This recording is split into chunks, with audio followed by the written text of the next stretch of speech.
Así es, compañeras, ¿qué tal? Buenas tardes, yo las saludo desde el sexto piso de la Clínica San Francisco de Tuluá, hoy en el Día de los Pacientes Trasplantados.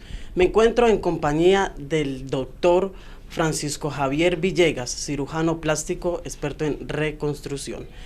Doctor, buenas tardes, bienvenido a nuestro magazine Aquí en la Tarde. Muy buenas tardes, muchas gracias por la invitación. Sí, lo de los trasplantes pues ha sido uno de los milagros de la ciencia médica. La medicina pues dio solución a problemas que no tenían solución. Casualmente en 1954 se hizo el primer trasplante de riñón en humanos y lo realizó un médico que en el año 90 recibió el premio Nobel debido a esa labor exitosa y a que abrió un campo de acción muy grande para curar muchos pacientes y para ofrecerles calidad de vida a pacientes terminales, como decían. Ese doctor era cirujano plástico.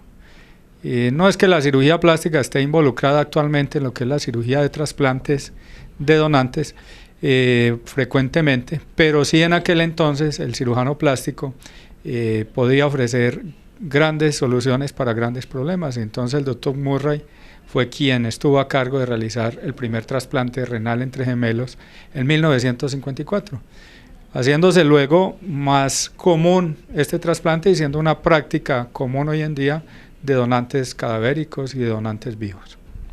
Doctor, ¿cuál es esa trayectoria médica del doctor Villegas? ¿De dónde viene? Bueno, no, yo soy cirujano plástico de la Clínica San Francisco desde sus inicios y estoy en la ciudad de Tuluá desde el año 93, o sea, ya llevamos 24 años de práctica. Y como les decía, pues la cirugía plástica poco tiene que ver con el trasplante de órganos, pero sí con el trasplante de tejidos. Hay muchos ejemplos en cirugía plástica en los que se utilizan trasplantes de una parte a otra del cuerpo y en los que se utilizan inclusive trasplantes de donantes, por ejemplo, huesos de banco de huesos o piel de banco de piel para tratar algunas entidades como quemaduras y traumas severos, cáncer, etcétera. ¿Por qué la importancia de donar órganos y tejidos?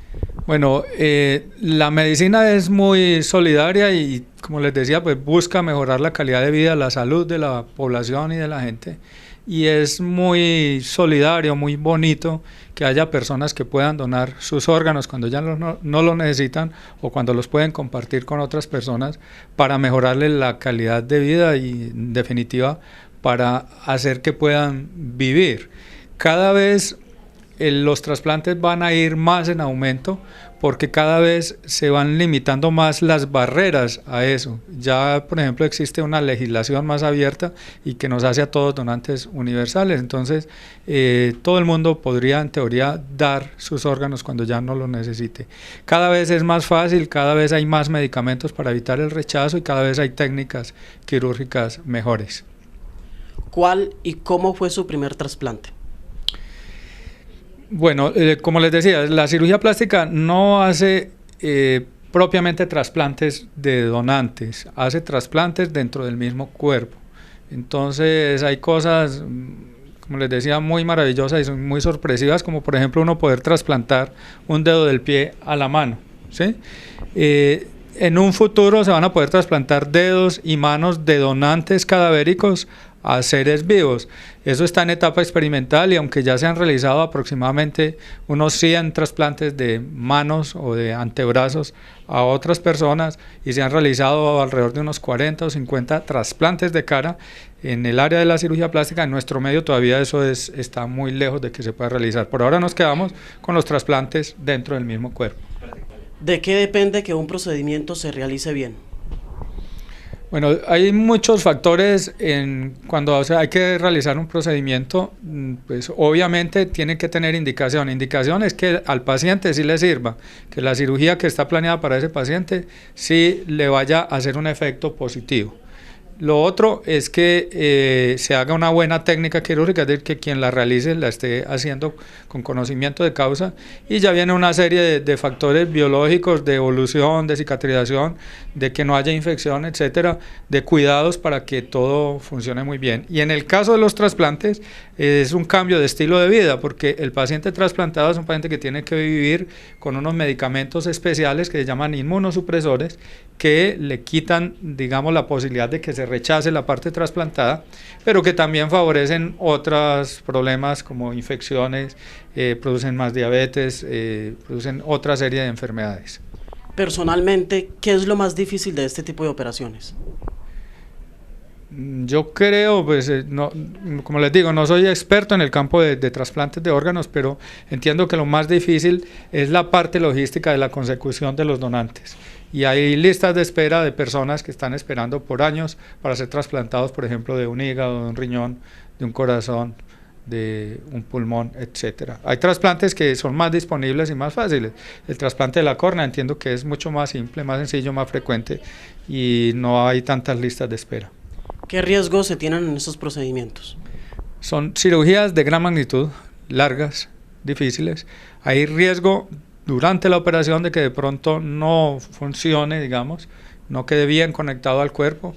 Hay riesgo de rechazo, que es el riesgo pues como más grave, y sobre todo hay riesgo de rechazo en el momento de la cirugía y a largo plazo. Es decir, en 5 o en 10 años puede haber algo que se llama rechazo crónico. A nivel regional, ¿cuáles son los trasplantes más frecuentes? A nivel regional, yo creo que no hay duda que el trasplante más frecuente debe ser el de córnea, segundo debe ser, supongo yo, el de riñón, y ya vendrán otros trasplantes como hígado, corazón y pulmones, que son menos frecuentes. Obviamente existen unos trasplantes que no son trasplantes, digamos, de órganos. Por ejemplo, los trasplantes de hueso se usan muy frecuentemente en nuestro medio, inclusive, y en la cirugía plástica, en la cirugía ortopédica, para reemplazar segmentos de hueso con segmentos óseos tomados de cadáveres y que se conservan en lo que se llama un banco de huesos. Doctor, ¿cuál ha sido esa operación que más se recuerda y por qué?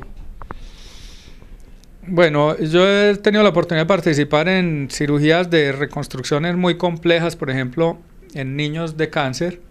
Recuerdo ahora, por ejemplo, una niña que tenía un tumor especial de la cadera que se llama un sarcoma, y tuvimos la oportunidad de quitarle el sarcoma, de quitarle la cadera a la niña y reconstruirla con un injerto tomado de un donante cadavérico que se le puso allí, y para que ese injerto tomara vida y pudiera crecer, le hicimos un trasplante dentro de la misma paciente, pasando un hueso de la pierna para la cadera. Son cirugías muy complejas, y esa, por ejemplo, es muy gratificante porque tuvimos la oportunidad de no solo eliminar el cáncer de una niña, sino evitarle la amputación de la extremidad y permitir que creciera luego. Después de que se realizan dichos procedimientos quirúrgicos, ¿cuál ha sido el estado de los pacientes? Esos pacientes son pacientes delicados, por lo que decíamos ahora, son pacientes que quedan con inmunosupresión, y la inmunosupresión significa un cambio de vida. Son pacientes que van a quedar con menos defensas y tienen que tener un cuidado especial, un seguimiento muy frecuente. Son pacientes que no pueden abandonar la medicación. Si los medicamentos se suspenden, pues entonces va a haber un rechazo, y a veces tienen dificultades en que haya acceso a esos medicamentos. No siempre hay continuidad. Ya ustedes han oído que a veces el sistema de salud pues no es lo suficientemente eficiente para tener los medicamentos, que a veces son bastante costosos y un paciente no los podría adquirir por su cuenta. Yo creo que ese es el principal dificultad. Doctor, ¿un motivo por el que usted dejaría esta bonita profesión? No, pues motivos ya será por fatiga, cansancio, cuando ya no podamos, pero por ahora, mientras estemos en buen estado de salud y todavía con capacidades de realizar los procedimientos, hay que hacerlo. ¿Cómo cree que está la donación de órganos y tejidos en el Valle del Cauca?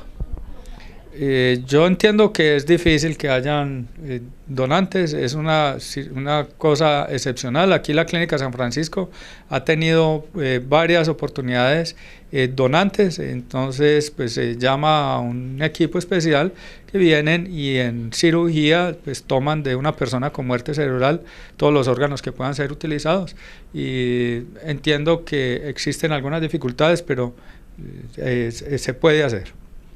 Doctor, un mensaje para los televidentes hoy hablando de nuestro magazine del tema de los pacientes trasplantados. El paciente trasplantado, pues felicitaciones en su día, son un ejemplo de solidaridad de los seres humanos, un ejemplo de solidaridad y de lo que puede hacer la medicina por mejorar la salud de las personas. Y a las personas que tienen la posibilidad de ser donantes, pues que no se nieguen esa oportunidad para que puedan ofrecer sus órganos que ya no les van a servir a las personas con muerte cerebral para otras personas que están aguardando vivir con ese órgano.